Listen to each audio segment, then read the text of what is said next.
Hi, welcome to my channel, Math Made Easy with Laurel. I'm Laurel, and in this video we're going to talk about gears and pulleys.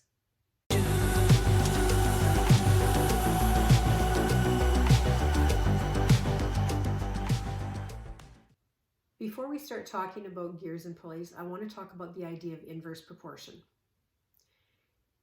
Two quantities will be inversely proportional if, as one quantity increases, the other decreases.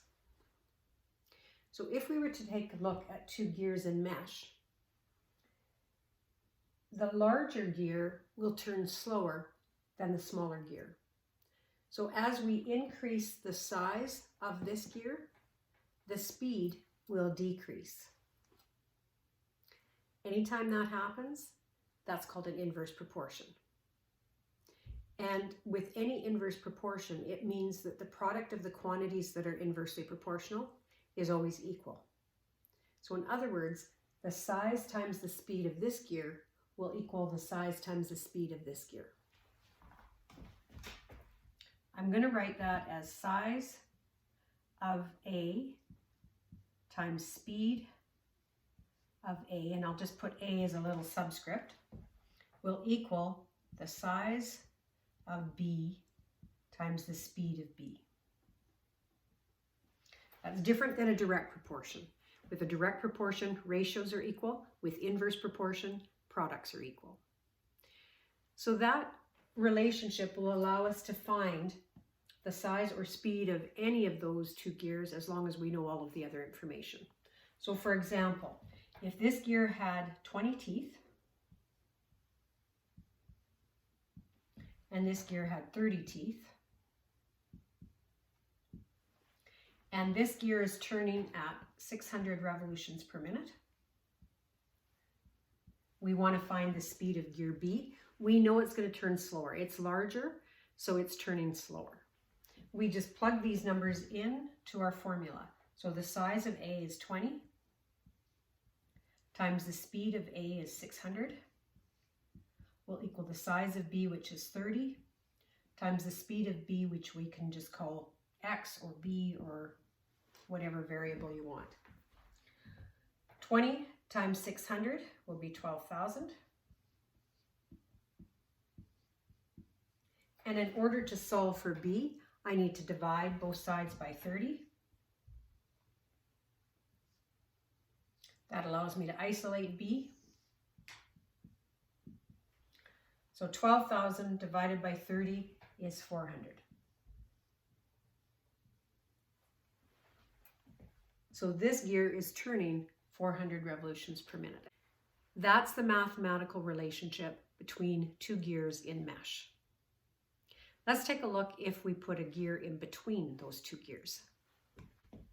So we still have gear A, which has 20 teeth and it's turning at 600 revolutions per minute. We still have gear B, which has 30 teeth, but I've put a gear in between A and B.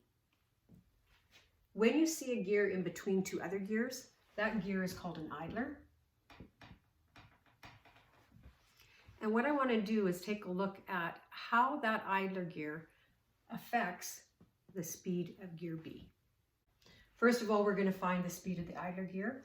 So because they're in mesh, the size times the speed of gear A will equal size times speed of the idler gear. So 20 times 600 will equal 25 times, I'll just call the speed of the idler X. Divide both sides by 25, and X will equal 480 revolutions per minute. Once we know the speed of the idler, we can find the speed of B. So again, because these two are in mesh, size times speed of the idler will equal size times speed of gear B. So 25 times 480 will equal 30 times B, the speed of B. Divide both sides by 30, and we get B equals 400. If you recall, when I did this question without the idler gear, we found B had a speed of 400. So I've shown you that putting this 25 tooth idler gear didn't change the speed of B. It's still 400. And in fact, we could put any size of idler gear in there. You can try it, make it as small as 10 teeth, as large as 100 teeth, it doesn't matter. If you go through the calculations that I did here, you would find that B is still going to turn 400 revolutions per minute. So the idler gear does not affect the speed of B. What does the idler gear do? Well, if I don't have an idler gear, and if this was turning clockwise, B would have been turning counterclockwise. But with the idler gear here, that will be turning counterclockwise, and that means B is turning clockwise. So B is turning clockwise now. Without the idler gear, it would have been turning counterclockwise. So the idler gear doesn't do anything in terms of the speed, but it does change direction. So when you're working with a gear train that has an idler gear or has a number of idler gears in between your first and your last gear, you can basically ignore them in terms of the math. You don't have to find their speeds unless you're specifically asked. This is known as a simple gear train, where you just have one gear turning another gear, and so on. What I want to take a look at next is a compound gear train. What we have here is what's called a compound gear train. So if we have gear A and gear B in mesh, and then if on the same shaft we have another gear, gear C, and it's driving gear D, that would be considered a compound gear train. And we could have another gear on the same shaft as D, driving another gear on that, driving another gear, and so on. You could have a compound gear train with numerous gears. We're just going to keep it to this situation.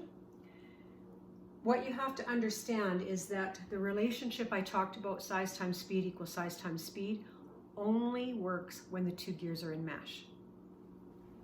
So it works between A and B, it works between C and D.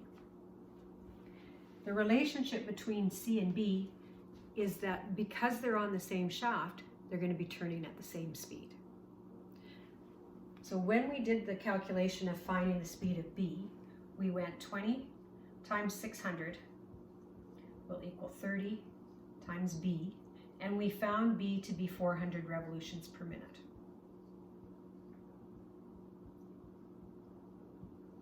If B turns 400 revolutions per minute, so does C. Then we can use that information in order to find the speed of D. So the size of C, which is 10 teeth, times the speed of C, which is 400,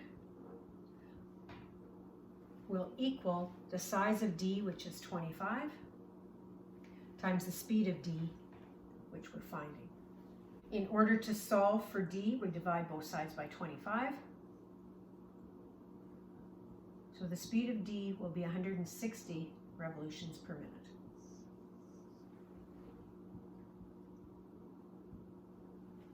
And we could continue that if we had another gear on this same shaft in mesh with another gear, and so on.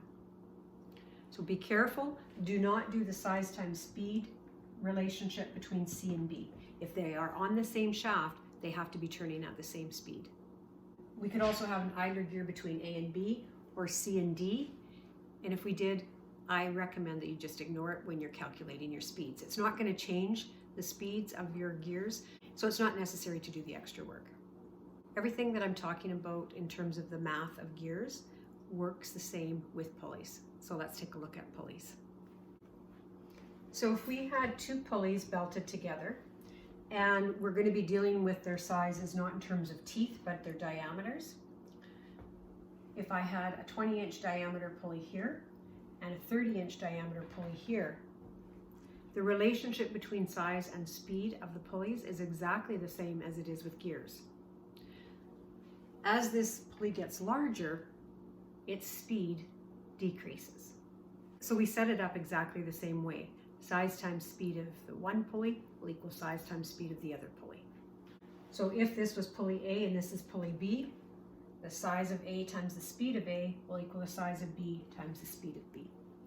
So again, 20 times 600 will equal 30 times the speed of B, and we get 400 revolutions per minute. and I could have a compound pulley system as well.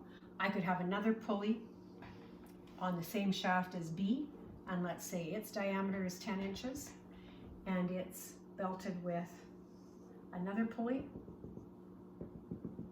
that's, let's say we'll call D, and has a diameter of 25 inches. If B is turning at 400 revolutions per minute, so is C. Therefore, we can use that to find D. So 10 inches times 400 will equal 25 inches times D, and we get 160 revolutions per minute. So that's how you do the math with gears and pulleys. In the next video, I'm going to talk about gear ratios. So when you're ready, I'll see you then.